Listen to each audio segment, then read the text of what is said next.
Secret Invasion Episode 5 was good. I feel like I keep on saying that every week, but that's all the show is really offering me.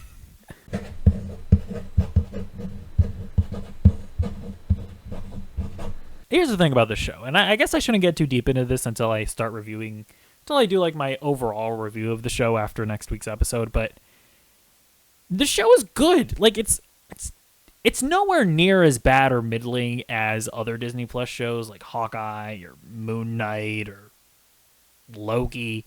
You know, just all these middling Disney Plus shows. But it's also nowhere near as good to be on the level of like WandaVision or Falcon and the Winter Soldier or, in my opinion, Miss Marvel, although I completely acknowledge that it falls apart in the second half, but I really enjoy Miss Marvel. I really enjoy the character. I think Iman Vellani is the best casting in the MCU since Robert Downey Jr. But anyways, I digress. Secret Invasion falls in a really weird middle ground where it's good. I enjoy watching it, but I'm just not impassioned by it. It's just missing something, right? Like there's some kind of element missing that just doesn't let it be as good as it could be. But anyways, okay, that's I'm gonna probably get deeper into that in my overall review. As far as episode 5 is concerned, let's get into this. So it starts off, in my opinion, not on a good foot. The scene between Fury and Rhodey was just awkward, in my opinion. I'm like, what is even happening here? It's like Fury was like weirdly like up in Rhodey's personal business.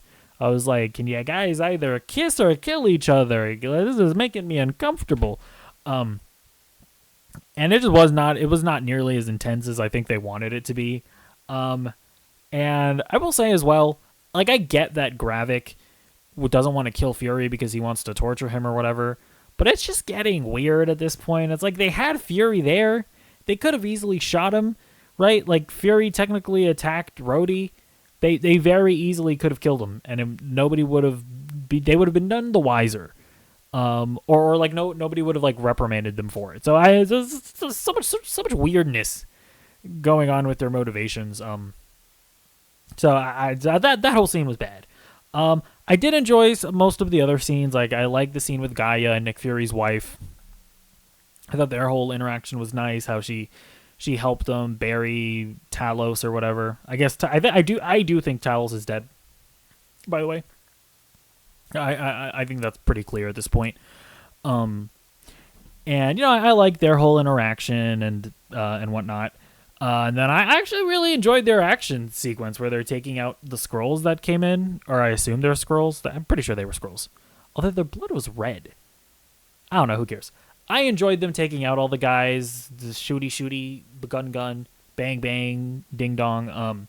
So that was cool. I enjoyed Samuel L. Jackson scenes with Olivia Colman. Those two are just really great together. Olivia Colman especially is really great in the show. I will say, I honestly, I've bought why Fury isn't calling any Avengers at this point, because A, who the hell even are the Avengers, and B, like, I totally get that, hey, if the Avengers get involved, then the Skrulls can steal Avenger powers, and that would be big bad, like we're seeing with Gravik.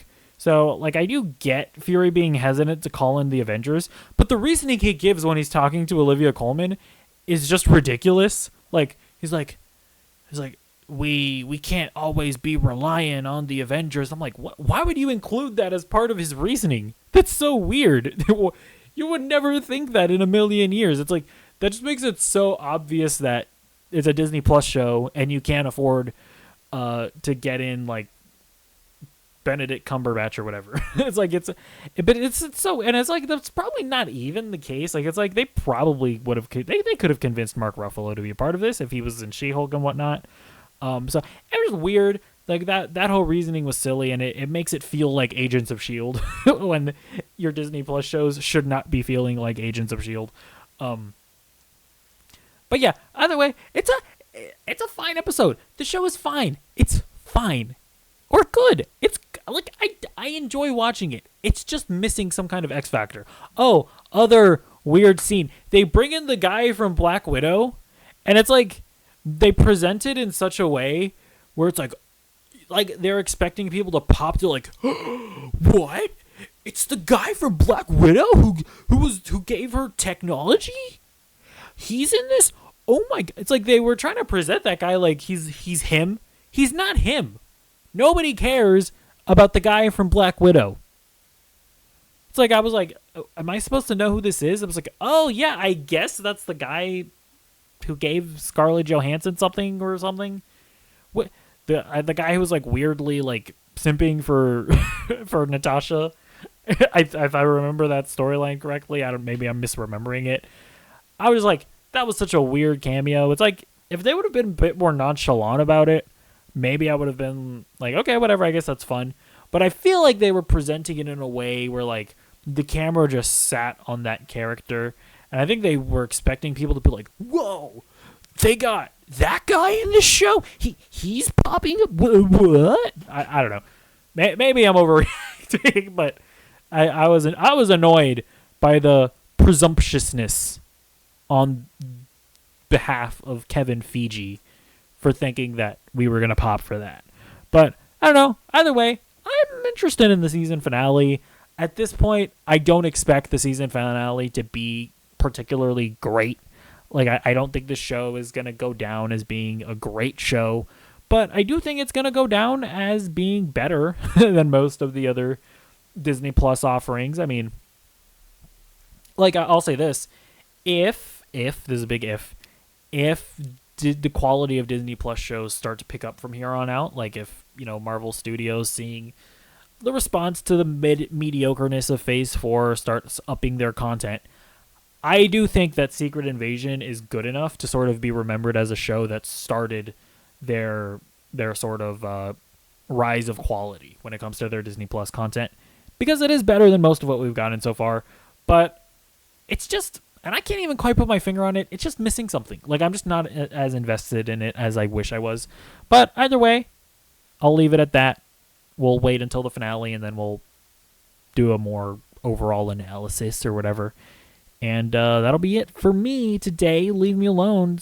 Seriously, stop watching the video. Stop. Bye. Can you stop watching? Oh my gosh, can you leave me alone?